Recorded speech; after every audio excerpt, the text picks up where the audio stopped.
progress ang Davao City, lalo-lalo na dito sa may Bahada. Ibang-iba noong 1996 at ngayong 2026. Grabe ang pagkaunlad ng Davao City mula nang nanungkulan si Pangulong Rodrigo Duterte dito sa Pilipinas. 안녕하세요 여러분, 잘 지냈어요? 먹고 싶어? 행복했어? 만나서 반갑습니다. Welcome to my channel, Crispy Core TV. Please subscribe, like, and share. Ngayon, ating silipin kung gaano na ba pagbabago ng Davao City mula noong 1996 hanggang ngayon 2026 sa ating pong silipin. So tara, let's go!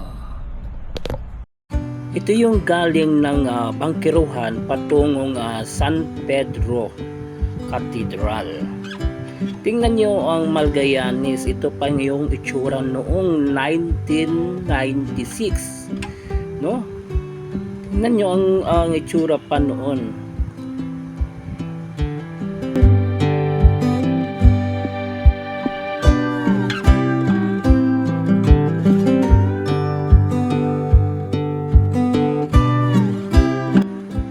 At ito naman yung Grand Mensing Hotel dito sa Magallanes.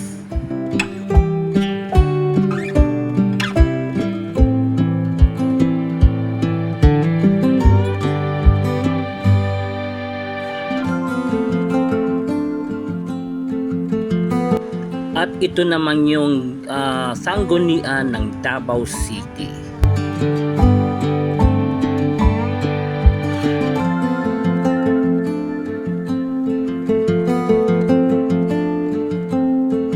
At ito naman yung Bahada, ito yung Chinese school. At dito, hindi pa nagagawa ang Gaisano Mall dito sa may Bahada. At hindi pa nade-develop itong Bahada, lalo na mga establishment dito noong 1996.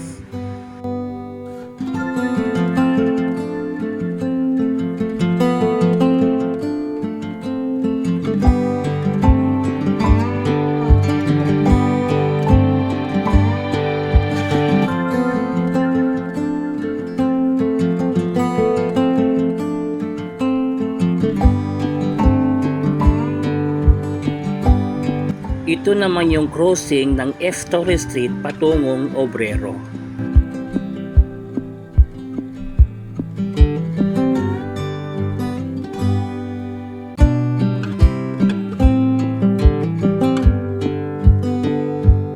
Ito yung Victoria Plaza noong 1996.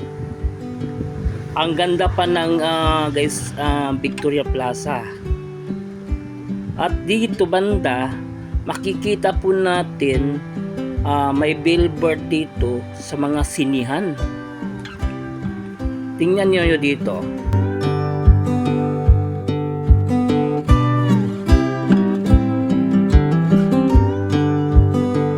So ito po yung mga billboard ng Victoria Plaza.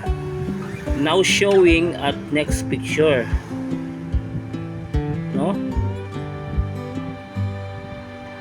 May 6 na sinihan. At ito naman ang Dorian Hotel.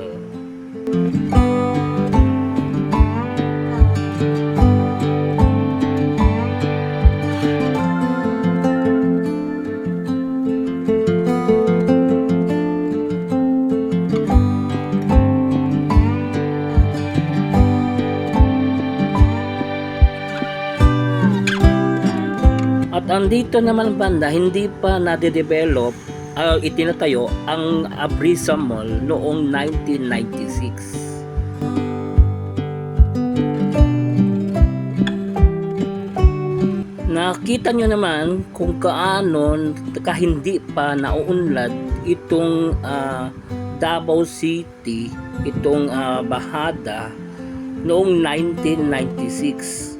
Wala pang masyadong establishment, wala masyadong improvements sa lugar. Ito na ngayon ang Davao City, maunlad at progresong lungsod ng Davao.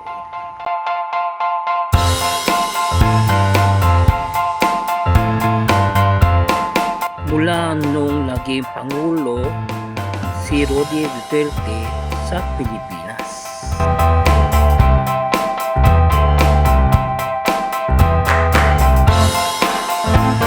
At nagsusulputan ng mga tataas na matatayog na gusali. Maraming mga investors dito sa Davao City pumarito at handang maglagay ng business dito sa Davao City.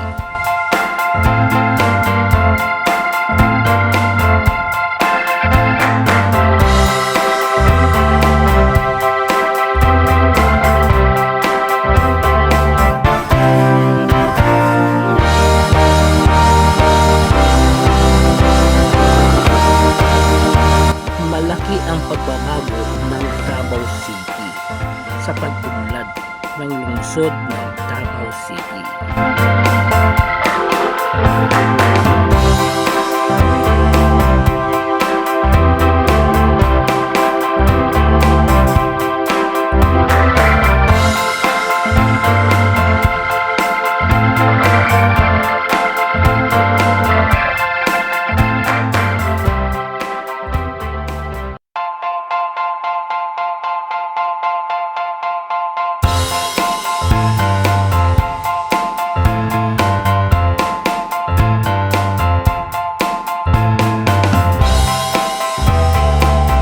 Mula noong 1996 hanggang ngayon 2026.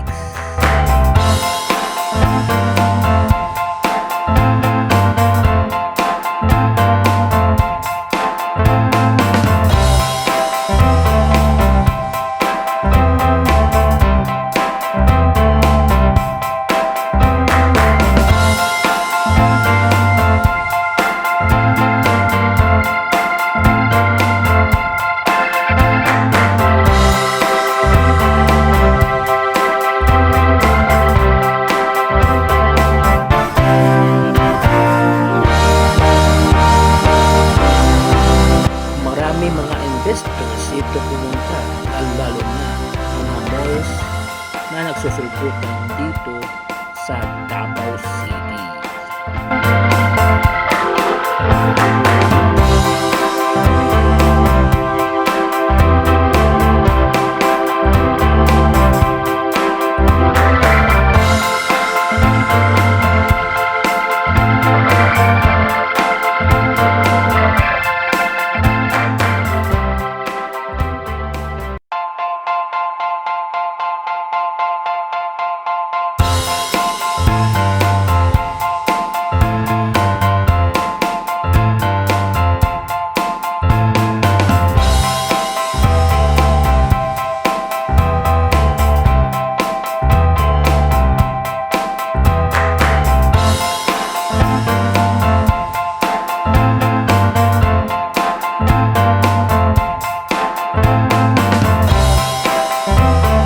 Tingnan nyo naman kung kaano ka-progress ang Davao City, lalo-lalo na dito sa may Bahada. Ibang-iba noong 1996 at ngayong 2026. Grabe ang pagkaunlad ng Davao City mula nang nanangkulan si Pangulong Rodrigo Duterte dito sa Pilipinas. Kaya gustong-gusto ng mga investors na mag-invest dito sa Davao City.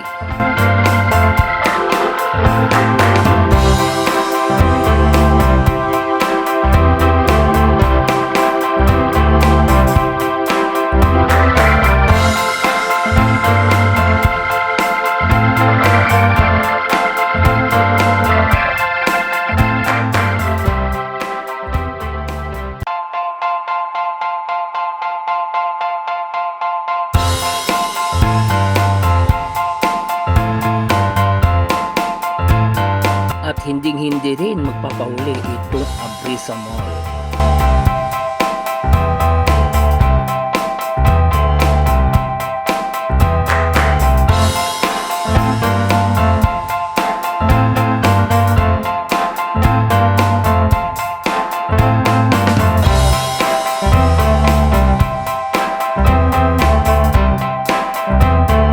So hanggang dito lang ating vlog. So please subscribe to my channel, Crispy Core TV. I-follow po lang akong Facebook page, Crispy Core FB. So thank you for watching. Kamsahamnida. Annyeong and God bless you all. Sarang ngayon.